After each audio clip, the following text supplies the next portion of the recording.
Sharon పొలములో పూసిన పుష్పము. ఎవరు అంటే మన ప్రభువైన యేసుక్రీస్తు వారు యొక్క పొలము పేరేం పేరు? షారోను. ఈ పొలం పేరు ఏం పేరు? షారోను. దేవునికి స్తోత్రం. మరి ఈ పొలములో నీవు నేను పూసిన పుష్పమట. ఈ పొలానికి కావలసినవి రెండు ఉన్నాయి. ఏటి? పొలం బాగా ఎదగాలి, మంచి పంటనివ్వాలి, మంచి ఫలములు ఇవ్వాలి అంటే దానికి సేద్యం చేయవాడు కావాలి, దాన్ని కాపు కాయవాడు కావాలి. అందుకనే యోహాను సువార్త 15వ అధ్యాయము 1వ వచనము దేవుని వాక్యం సెలవిస్తుంది. చదవండి అమ్మా. నేను నిజమైన ద్రాక్షావల్లిని, నా తండ్రి వ్యవసాయకుడు. దేవునికి స్తోత్రం. హల్లెలూయా. నేను నిజమైన ద్రాక్షావల్లిని, నా తండ్రి వ్యవసాయకుడు అంటే మరి షారోను అనే పొలములో పూసిన పుష్పముగా నీవు నేను ఉండినట్లయితే ఎంత బాగుంటుంది. అయితే ఈ పొలమే ఉందా, ఇంకేవి పొలములు లేవా అంటే బోల్డ్ పొలాలు ఉన్నాయి. మనం ఏ పొలంలో ఉన్నామో మనకు తెలియాలి కదా. మరి ఆయన పొలంలో ఉంటే ఆయన అంటున్నాడు, నేను నిజమైన ద్రాక్షావల్లిని, మీరు తీగలై ఉన్నారు, నా తండ్రి వ్యవసాయకుడై ఉన్నాడు, ఆయన నీ విషయములో చేయవలసిన జాగ్రత్తలన్నీ చేస్తాడు. సేద్యం చేయబోడు ఆయనే, మరి కాచి కాపాడేవాడు ఆయనే. ఆయన ఎట్లా కాపాడుతాడట? కునుకుడు యెహోవా నిన్ను కాపాడువాడు, కునుకుడు నిద్రపోడు. ఆయన కాపుదల అంతలా ఉంటుంది. దేవునికి స్తోత్రం. హల్లెలూయా. అయితే ఆయన కాపుదల్లో ఉన్నామా లేదా అనేది, ఇంతకు మనం ఎవరి పొలములో ఉన్నామో అనేది కూడా ఇంపార్టెంట్. మరి పరిశుద్ధ గ్రంథంలో కొన్ని పొలాలు ఉన్నాయి, వాటి గురించి ముచ్చటగా కొద్దిగా ధ్యానం చేద్దాం. సామెతల గ్రంథము 24వ అధ్యాయము 30వ వచనం నుంచి ఒకసారి మనం చూసుకున్నట్లయితే అక్కడ పక్కనే సోమరివాణి చేను. చేను అంటే అర్థం ఏంటమ్మా? పొలము. దేవునికి స్తోత్రం. హల్లెలూయా. చదవమ్మా.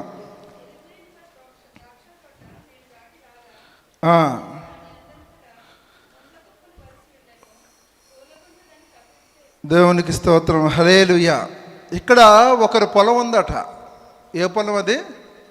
సోమరివాని పొలము నేను దాటి రాగా అంటున్నాడు, తెలివి లేని వాని ద్రాక్ష తోట నేను దాటి రాగా, ఇదిగో దాని అందంతటా ముండ్ల తొప్పలు బలిసి ఉండెను.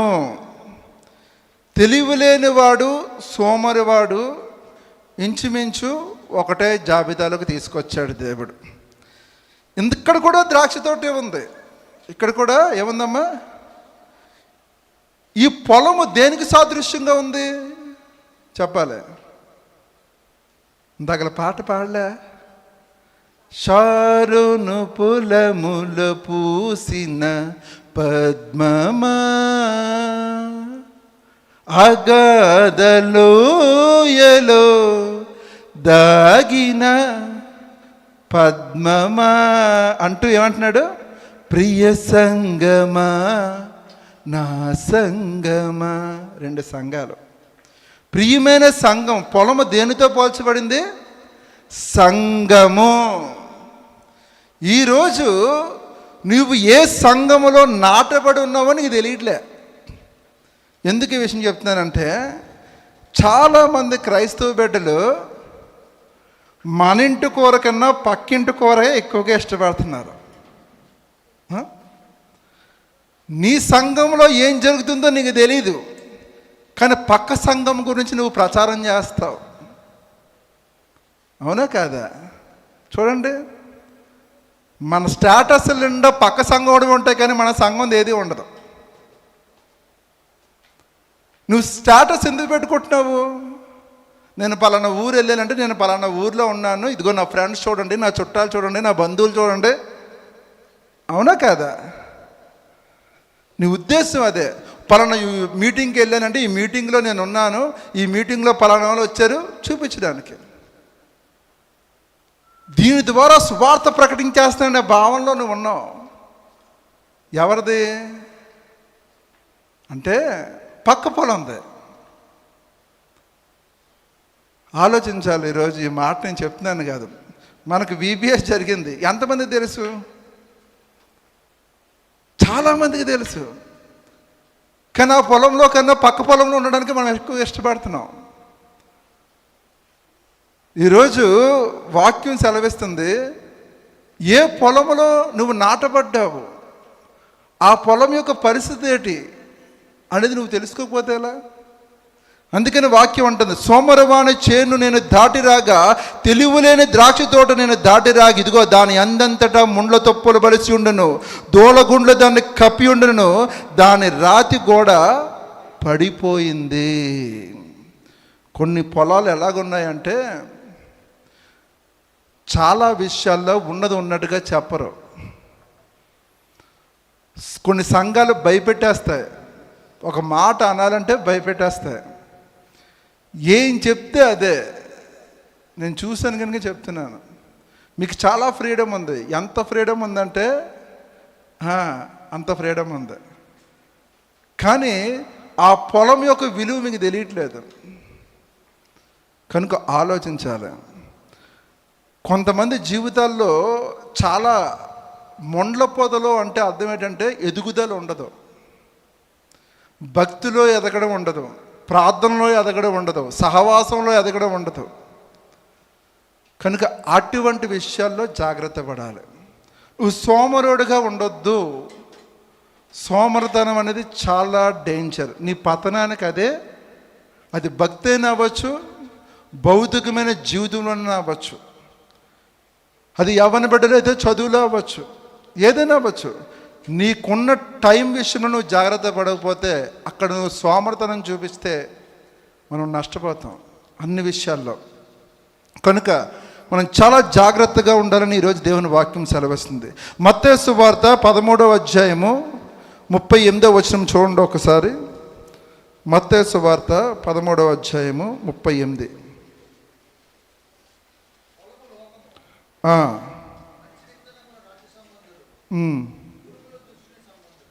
ఓకే, దేవునికి స్తోత్రం, హల్లెలూయా. పొలం ఏంటాడా? ఫస్ట్ సోమరవాణి పొలం, రెండోది ఏంటి? పొలము లోకము. ఇందాకల పొలము సంఘము, ఇక్కడ పొలం ఏంటి? లోకము. లోకంలో మంచి విత్తనాలు ఉన్నాయట. ఈ మంచి విత్తనాలు దేనికి సంబంధించిన వాళ్ళు? రాజ్య సంబంధులు, గురుగులు ఉన్నాయట. ఏంటి? దుష్టుని సంబంధాలు వీళ్ళు. ఓకేనా? పొలం దగ్గరికి వద్దాం. ఇప్పుడు పొలంలోని మంచి విత్తనాలతో పాటు ఏం వస్తాయి? ఏవో మొలకలు పక్క నుంచి ఏమంటారు వాటిని? కలుపు. రైట్, కలుపు మొక్కలు. మనకి పెద్దగా ఐడియా లేదు. అప్పుడప్పుడు అరకు సైడ్ వెళ్దాం టూర్, నెక్స్ట్ టైం. కలుపు మొక్కలు ఎదుగుతాయట. ఆ కలుపు మొక్కలు తీసేటప్పుడు మంచి మొక్కలు కూడా పోతాయో మనకు ఒక భయం ఉంటుంది. సంఘంలో కూడా మంచి గోధుమలు ఉంటాయి, కలుపు మొక్కలు కూడా ఉంటాయి.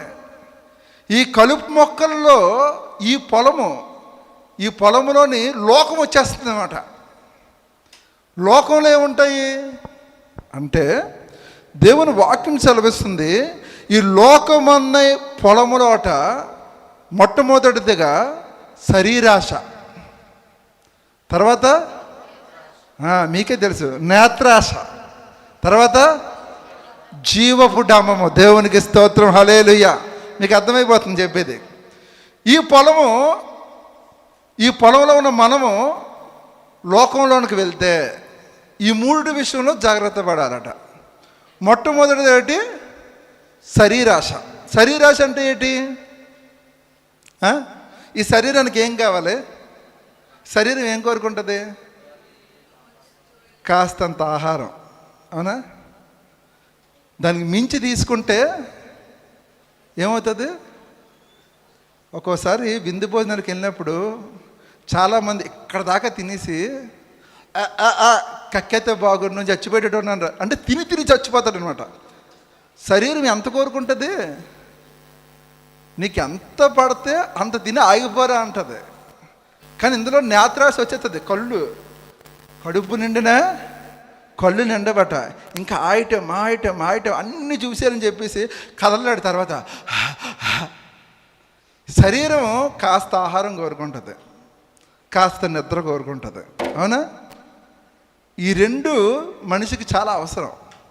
ఈ రెండిటికి మించిన ఉంటాయి చూసావా? శరీరం కోరుకునే ఆశలు. ఆశ లేకపోతే మనం బ్రతకలేం, రైటే. కానీ ఆశకు ఒక పరిమితి ఉండాలి. పరిమితి లేకపోతే కష్టం. ఆ పరిమితి ఎక్కడ దొరుకుద్ది అంటే, ఇప్పుడు సపోజ్ స్త్రీల్లా చూసావు అనుకోండి, ఎక్కడ ఆశ ఉంటుంది? నేను చూసిన ఎక్స్పీరియన్స్ ప్రకారంగా అయితే బట్టలు బీరువాలు నింపేస్తారు. ఇంకా ఇంకా ఇంకా ఏదైనా అక్కడికి వెళ్ళారనుకో, ఆ చీర బాగుంది సిస్టర్ అంటే ఓకే, బీరువాలు సరిపోవు, ఇంకో ఇనప బీరువా తెచ్చుకుంటాడు భర్త, నాకు ప్లేస్ లేదని. దాంట్లో ఒక అలమారు చాలండి అంటారు. తర్వాత అలమారు కాస్త 3 అలమారులు అయిపోతాయి. చాలా విచిత్రంగా ఉంటుంది. శరీరానికి ఆశ ఎన్నైనా కోరుకుంటుంది శరీరం, అవునా కదా? అలాగే మగవాడికైతే ఒకరికి సంపాదన ఆశ. ఎంత కావాలన్నా ఇంకా కావాలని అన్నీ విడిచిపెట్టి వెళ్ళిపోతాడు. తెలియట్లేదు. ఈ శరీరం ఆశ మీద ఆధారపడి ఉంటుంది. అందుకే ఎక్కువగా దేని మీద నువ్వు ప్రేమ పెంచుకోకూడదు, జాగ్రత్తగా ఉండాలి. శరీరాన్ని జాగ్రత్తగా కాపాడుకోవాలి కూడా. దొరికిందంతా తినుకుంటూ వెళ్ళిపోతే 40 సంవత్సరాలకి జబ్బులన్నీ వచ్చేస్తున్నాయి. ఇప్పుడు 60 సంవత్సరాలు బతికితాడు, గ్రేటే. అలాగైపోయింది. కనిపించిందల్లా తినేకూడదు, అవునా? చూశారు కదా మీరు యాడ్లో. ఒకడు మ్యాగీ తినమంటాడు, ఒకడు తినొద్దు అంటాడు. ఒకడు అలాగ ఉండమంటాడు, ఒకడు ఇలాగ ఉండమంటాడు. ఇంకా మంతిని సచ్చినారని మీరు విన్నారనుకో, అసలు ఏమీ తినొద్దు అంటాడు, గడ్డి తప్ప. ఇలాగా మనం చూసుకుని పోతే శరీరానికి ఆశ ఎక్కువ, కోరికలు ఎక్కువ. ఈ శరీర ఆశలో నువ్వు జాగ్రత్త పడాలి అంటుంది దేవుని వాక్యం. ఎందుకంటే నువ్వు కొంతకాలం ఉంటావు ఇక్కడ. ఇంకోటి నేత్రాశ. ఈ నేత్రాశ చాలామంది జీవితాన్ని పతనం చేసేస్తుంది. ఇది రైట్. ఇప్పుడున్న తరం పరలోక రాజ్యం వెళ్ళాలంటే చాలా కష్టం. ఎందుకు ఈ విషయం చెప్తున్నానంటే, నేత్రాశ నుంచి ఎవడూ తప్పించుకోలేకపోతున్నాడు. అది సెల్ ఫోన్ అవ్వచ్చు, టీవీ అవ్వచ్చు, ఇంకేదైనా అవ్వచ్చు. ఒక్కసారి వాటికి అతుక్కుంటే తిరిగి రావట్లేదు ఆ నేత్రాలు, అవునా కదా? పుస్తకాలను పట్టుకుని చూసేవాళ్ళు లేరమ్మా. పుస్తకాలు రోజుల్లో ఉన్నప్పుడు చాలా బాగుపడేవారు. ఇప్పుడు పుస్తకాలు చూడటానికి ఇష్టపడట్లేదు ఈ కళ్ళు. ఏం చూస్తున్నాయి? చూడకూడను చూసి కొంతమంది పాడైపోతున్నారు, చూడాల్సిన చూడకుండా కొంతమంది పాడైపోతున్నారు. నేత్రాశ, కనిపించిందల్లా కావాలి. ఇది చాలా డేంజర్ అన్నమాట. అనుకుంటాం కానీ అంత త్వరగా పోదు. అందుకని యేసయ్య అంటాడు, చూచుచున్నావంటే నీ ఎదుటి పాపం ఉన్నదిరా బాబు అని. ఇంకోటేటి? జీవపు డంబం. ఈ జీవపు డంబం గురించి చెప్పాలంటే ఇది చాలా డేంజర్. జీవపు డంబానికి ఇంకో విధంగా చెప్పాలంటే అహం అనొచ్చు. అపవాది దేనివల్ల పడిపోయాడు కిందకి? ఈ అహమే. ఈ అహం దైవజనులు విడిచిపెట్టదు, సువార్తికులను విడిచిపెట్టదు, భక్తిలో పాటలు పాడేవారిని విడిచిపెట్టదు, ఎవరిని విడిచిపెట్టదు. అంత ఈజీ కాదు ఇది అహం అనేది. అది ఎలాగుంటుందంటే స్లో పాయిజన్ అన్నమాట. నీకు తెలియదు. కొంతమంది చూడండి, నాకు పొగడతలు అంటే ఇష్టం ఉండవండి అంటారు. పొగడపోతే ఆడితే బాధ మరలా. పొగడతలు అంటే నాకు ఇష్టం ఉండదు బ్రదరు అని పొగడ్డం ఆపేస్తే ఏంటి మన గురించి నేను చెప్పట్లేదు అంటాడు. ఇది అందరిలో ఉన్నది పెద్ద ఫాల్ట్ అనమాట. వాళ్ళకి తెలియదు ఆ విషయం, అహం అనేది. మంచిగా ప్రార్థన చేసావనుకో, ఇది ఆటోమేటిక్గా నీ అంత ప్రార్థనాపరుడు ఎవడూ లేడు ఈ భూమి మీద తెలుసా అంటది. ఒక స్వరం వినబడుద్ది, అంతే. You are a king. నీ అంత వాక్యం చెప్పేవాడు ఎవడో లేడు తెలుసా అంటే, నీకేం తెలుసు ఆ వాక్యం అంటాడు వీడు. నేను విన్నాను, కొంతమంది అయితే దైవజనులతో మాట్లాడినప్పుడు దినకరణ గారికి ఏం తెలుసా అన్నాడు. నాకు చాలా నవ్వు వచ్చిందన్నమాట. దినకరణ గారికి ఏం తెలీదు, ఏసన్న గారికి ఏం తెలియదు. నిజమేరా బాబు, వాళ్ళకేం తెలియదు, నువ్వు మహానుభావుడు అని మనసులో అనుకోండి, బయట చెప్పలేం కదా. ఇది దైవజనులే, వాళ్ళకేమి తెలియదు కానీ ఎంతో మందిని ప్రభావితం చేశారు. దేవునికి స్తోత్రం, హల్లెలూయా. వీడి దగ్గర ఇంత సంఘం ఉంటుందో ఉండదో తెలీదు, ఆ సంఘాన్ని కాస్తాడో లేదో తెలీదు, కానీ పెద్ద పెద్ద మాటలు మాట్లాడతాడు. పెద్ద పెద్ద దైవజనుల గురించి తేలిగ్గా మాట్లాడతారు. ఏముంది వాళ్ళు? అహం. అది బయటికి కనిపించదు, దాన్ని కనిపట్టడం కూడా చాలా కష్టం.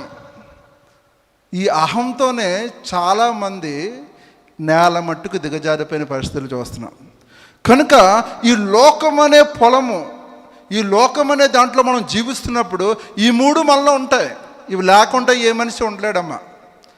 చెప్పిన నేనైనా వింటున్న నీవైనా ఈ శరీరాశ ఖచ్చితంగా ఉంటుంది, నేత్రాశ ఖచ్చితంగా ఉంటుంది, జీవవిడంబం ఖచ్చితంగా ఉంటుంది. అయితే దీన్ని ఒక లిమిట్లో పెట్టే బాధ్యత నీదే.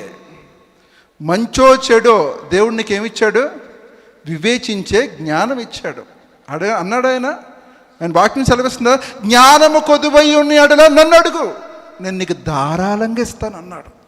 ఆ జ్ఞానం ఉపయోగించి నువ్వు ఏది మంచి ఏది చెడు, ఏది శరీరాశ, దీనికి మించి నాకు అవసరం లేదు. ఆ కంట్రోలింగ్ అనేది ఉండాలి. అవునా? మనీ కంట్రోలింగ్ అని ఉండాలి, టైం కంట్రోలింగ్ అని ఉండాలి. ఇది లేకపోతే నీ జీవితం అంత సాఫీగా జరగదు. ఎందుకు ఈ విషయం చెప్తున్నానంటే, నువ్వు కంట్రోల్ చేయగలిగితేనే అది నీ దగ్గర ఉంటుంది. ఇప్పుడు బండి ఉందమ్మా, బండిని కంట్రోల్ చేయగలవా? కారు అయినా బండిని నువ్వు కంట్రోల్గా తొక్కితే అది నువ్వు చెప్పిన మాట వింటుంది. అది కంట్రోల్ తప్పి యాక్సిలరేటర్ ఇచ్చావనుకో, అది చెప్పిన మాట నువ్వు వినాల్సి వస్తుంది. It's right. ఏదైనా అంతే, నువ్వు కంట్రోల్లో పెట్టుకోవాలి. నీకు ఇది ఉంది, నాలో ఈ ఫాల్ట్ ఉంది. ఎప్పుడైతే దేవుడు నువ్వు స్వరం విన్నావో తెలుసుకున్నావో, ఓకే ఇక నుంచి దీని విషయంలో నేను జాగ్రత్త పడాలి, అనవసరమైన ఖర్చుల విషయంలో జాగ్రత్త పడాలి. లేకపోతే ఇన్ని ఉన్నాయి కదా, ఇంకా నాకు అవసరం ఏంటి, నేను ఇంకేదైనా కొత్త చెయ్యాలి, అన్ని విషయాల్లో నువ్వు జాగ్రత్త పడి. నాలో ఓకే నేను ఎవరినైనా చిన్న చూపు చూస్తున్నానేమో, నేను ఎవరితోనైనా సరిగ్గా ఉండలేకపోతున్నానేమో, ఏముంది నాలో అని సరి చేసుకునే గుణలక్షణాలు మనం పెంపొందించగలిగితే ఈ సెల్ఫ్ కంట్రోల్ అనేది, ఈ సెల్ఫ్ కంట్రోల్ అంటే ఏంటనుకుంటున్నారు? అదొక ఫలము. అవునా? సెల్ఫ్ కంట్రోల్ అంటే ఏంటి? తెలుగులో చెప్పండి అమ్మ ఒకరు. ఆత్మఫలములో ఒక ఫలం ఆశా నిగ్రహం. దేవునికి స్తోత్రం, హల్లెలూయా. ఈ ఫలం అనేది మనం తీసుకోవాలి. ఈ ఆశా నిగ్రహము అనే ఫలం మనలోకి వచ్చినప్పుడు, అప్పుడు నువ్వు సీఎంఆర్కి వెళ్తే 3 చీరలు కొనవు, ఏది కావాలితే అదే కొంటావు. రేషన్ డీమార్ట్కి వెళ్ళామనుకోండి, సపోజ్ ఇప్పుడు చూస్తున్నాను ఈ మధ్యన, దమయంతికి వెళ్తే ఏ సరుకులు కావాలితే ఆ సరుకులే కొని తీసుకొస్తాం. అది డీమార్ట్కి వెళ్ళండి, నువ్వేది కొనాలనుకుంటావు అది తప్ప అన్నీ కొని తీసుకొస్తావు. నిజమేది. ఏంటి సార్ లోపలికి వెళ్తే నేను ఏది అనుకున్నా అది కొనలేకపోయాను సార్, కానీ చాలా కొన్నాను, ఎందుకు కొన్నా తెలీదు, కానీ బిల్లు చూస్తే 4,000. చాలా విచిత్రంగా ఉంటుంది. ఎందుకంటే ఆశ. ఫ్రీ ఫ్రీ అనబడికే ఇది ఫ్రీయా, ఇది ఫ్రీయా, ఇది ఫ్రీయా, ఈ ఫ్రీలను మొత్తం చదివేస్తున్నాడు. ఆశకి లిమిట్ ఉండాలి, అందుకే ప్రణాళిక ఉండాలి. మీరు డీమార్ట్కి వెళ్ళిన ఏదైనా అక్కడికి వెళ్ళినప్పుడు రాసుకుని వెళ్ళండి, అంతే అవుద్ది. కనుక కొన్ని చోట్లకి వెళ్ళకూడదు. కనుక ఈ విషయంలో నువ్వు జాగ్రత్త పడాలి. ఈ ఆశా నిగ్రహం అనే ఫలం మనకు వచ్చింది అనుకోండి, మనం ఎక్కడికి వెళ్ళినా మనం ఎంతలో ఉండాలో అంతలోనే ఉంటాం. దేవునికి స్తోత్రం, హల్లెలూయా. ఈ లోకం అనే పొలం ఉంటుందట. అందుకనే ఇంకొక పొలం గురించి చూద్దాం, పాత నిబంధన కూడా వద్దాం. బోయాజు పొలము, రూతు గ్రంథం 2వ అధ్యాయం 8వ వచనం చూడండి. రూతు గ్రంథము 2వ అధ్యాయం 8.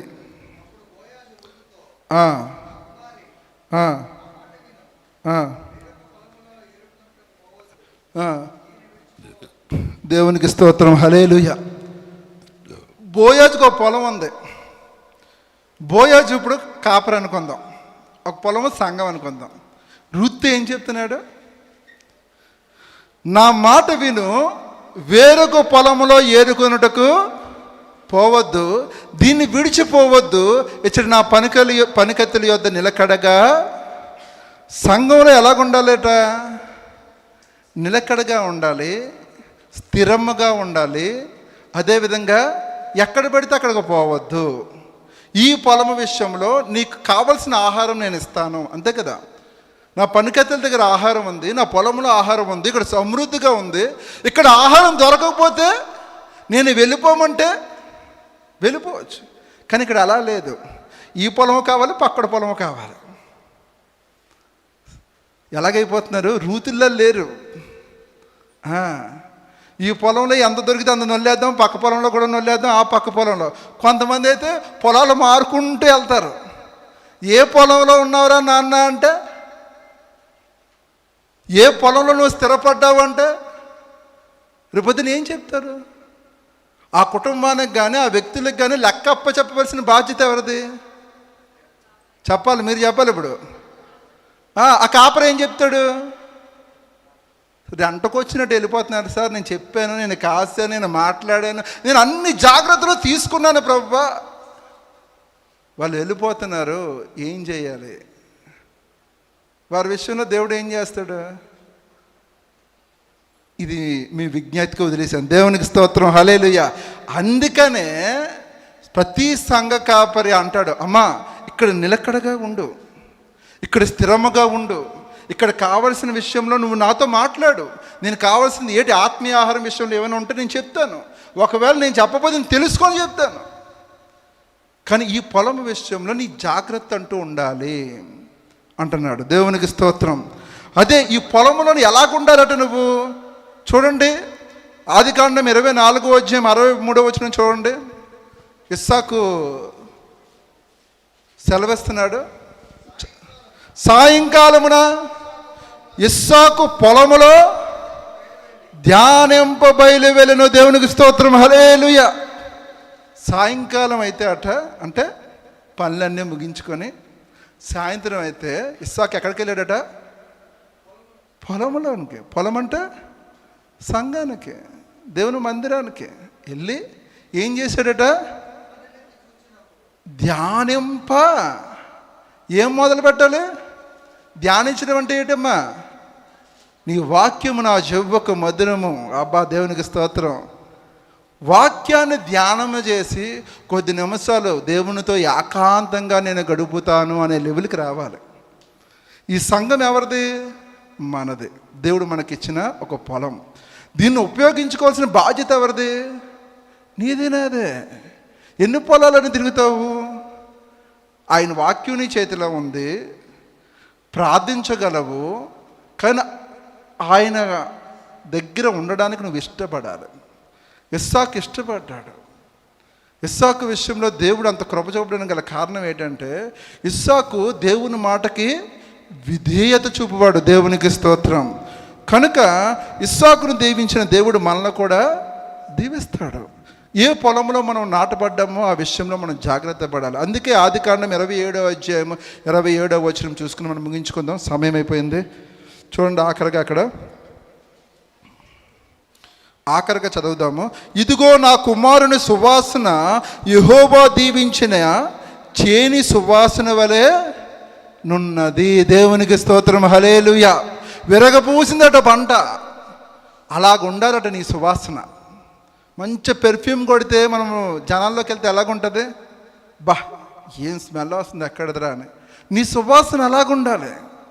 ఎంత ప్రార్థన, ఎంత వాక్య ధ్యానము, ఎంత నిన్ను చూస్తే ఒక వెలుగు. నిన్ను చూస్తే మా ఇంటికి రా అనాలి. ఆదరణ. ఆమె వచ్చిందంటే, అతను వచ్చాడంటే ఎంత చక్కగా మాట్లాడతాడు. అతను మాట్లాడితే ఒక సువాసనలాగా ఉంటుంది. అబ్బా, వాళ్ళు వచ్చి వెళ్తే ఇంట్లో ఒక శాంతి, సమాధానం, నెమ్మది. మీరు గుర్తుందా? ఒక చిన్న ఎగ్జాంపుల్ చెప్తాను. మీలో ఎంతమందికి ఫ్రెండ్స్ ఉన్నారు? ఎవరికి లేరా? దేవుని స్తోత్రం నాయన, నాకున్నారు ఒకరు ఫ్రెండ్స్ ఉన్నారా? మనం బెస్ట్ ఫ్రెండ్ అంటాం, లేకపోతే ప్రాణ స్నేహితులు అంటారు. అలాంటి వాళ్ళు రేరుగా ఒకరికి ఇద్దరికి ఉంటారు కదా. ఇంతకు బెస్ట్ ఫ్రెండ్ అంటే ఎవడు? అంటే నాకు డబ్బులు సాయం చేసేవాడు బెస్ట్ ఫ్రెండా? ఆపదలో ఉన్నప్పుడు వచ్చి ఆదుకున్నాడు బెస్ట్ ఫ్రెండా? మీ దృష్టిలో ఏంటి బెస్ట్ ఫ్రెండ్? యూత్ ఏంటి బెస్ట్ ఫ్రెండ్ చెప్పండి.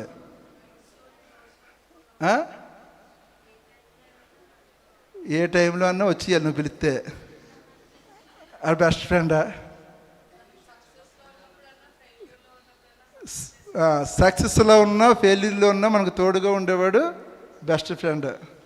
ఒకవేళ వాడే నీ దగ్గర నువ్వు ఒక 500 అడిగావు, లేవన్నాడు అనుకో, ఏం చేస్తావు? కట్ట ఫ్రెండా? మరి నీ రియాక్షన్స్ ఎలా ఉంటాయి? మనకు బెస్ట్ ఫ్రెండ్ అంటే ఎలాగ ఉండాలి తెలుసా? నువ్వు వాడితో గడిపితే వాడి నుంచి ఏమీ ఎక్స్పెక్ట్ చేయకుండా వాడు నీతో ఉంటే నీకు టైం తెలియదు. అర్థమవుతుందా? నీతో ఉంటే 2 గంటలు కూడా టైం తెలీదు. ఎవరైతే టైం తెలియకుండా నువ్వు వాడితో గడుపుతావో వాడు. అర్థం కాలేదు కదా నీకు? నీవు ఒక వ్యక్తిని కలిసినప్పుడు నీకు టైం చూసుకోకూడదు. టైము అనేది నీకు తెలియకూడదు. చాలామంది మనం కలిసినప్పుడు ఏం మాట్లాడాలో తెలియదు. 2 నిమిషాలు 3 నిమిషాలు అయిన తర్వాత ఇలా టైం చేస్తాం, ఓకే బాగా అంటాం. ఎందుకంటే దానికి మించి ఏమీ తెలియదు మనకి. కానీ కొంతమంది వ్యక్తులు కలిసినప్పుడు మనకి రోజు గడిచిపోయింది కూడా తెలియదు. అంత సాఫీగా వాడు టీ ఇప్పించకపోవచ్చు, ఏది చేయకపోవచ్చు, కానీ వాడు నీతో ఉంటే నువ్వు ఒక హ్యాపీనెస్, ఒక సంతోషం, నిన్ను కలిసిన ఈ ఆనందంలో అన్నీ. ఎందుకంటావు? ఆ హ్యాపీనెస్ ఎక్కడి నుంచి వచ్చింది? వాడు ఏమైనా ఖర్చు పెడితే వచ్చిందా? రాలేదు. వాడిని తోడుంటే చాలు నీకు ఒక సంతోషం. అది స్నేహంలో ఉండాలి. ఆ స్నేహాన్ని యేసే కోరుకుంటున్నాడు. యేసయ్యతో నువ్వు ఉంటే నీకు సంతోషం ఉండాలి. అంతేగాని మమ్మీ చెప్పింది బైబిల్ చదవమని చదవకపోతే ఎక్కడ కొడతాదా అని చెప్పి నువ్వు అడగడగడ చదివేయడం కాదు. అందుకే చెప్తున్నాను, మీ యూత్ అందరికీ ఎందుకు బైబిల్ చదివేస్తున్నానంటే మీరు దాంతో సహవాసం పెంచుకోవాలి, దాంతో ఇంట్రెస్ట్ పెంచుకోవాలి. ఎప్పుడైతే నువ్వు స్నేహితుడు అయిపోయావో నీకు టైం తెలీదు. చాలామంది 8 గంటల ప్రార్థనలో గడుపుతారంటే వాళ్ళకి టైం తెలీదు. దినకరన్ గారు ఎన్ని గంటలు గడిపారు? దినానికి 8 అవర్స్ ప్రేయర్ చేసేవారట. దేవునికి స్తోత్రం. ఎటువంటి అనుభవంలోకి వెళ్ళిపోయి ఉంటాడు ఆయన. దేవునితో పెనవేసుకునే అనుబంధంలోకి వెళ్ళిపోయాడు. ఆయనతో మాట్లాడుతుంటే ఆయనకు టైం తెలియట్లేదు. అదనమాట. కనుక ఈరోజు నువ్వు షారోను పొలములో పూసిన పద్మము వంటి దానిని అని లేఖనాలు సెలవిచ్చిన అలాగ ఉండాలని యేసయ్య కోరుకుంటున్నాడు. కనుక ఆ విషయంలో మనం అందరము జాగ్రత్త పడాలి. కనుక సియోను ప్రార్థనా మందిరంలో ఉన్న మనం కూడా అట్టి దీవెన, అట్టి ఆశీర్వాదం, ఇస్సాకును ఆశీర్వదించినట్లుగా మనం కూడా ఆశీర్వదించబడదాం. దేవునికి స్తోత్రం, హల్లెలూయా చెప్దాం. దేవుడి మాటలతో వెనుకల్లో దీవించి ఆశీర్వదించును గాక. ఆమేన్.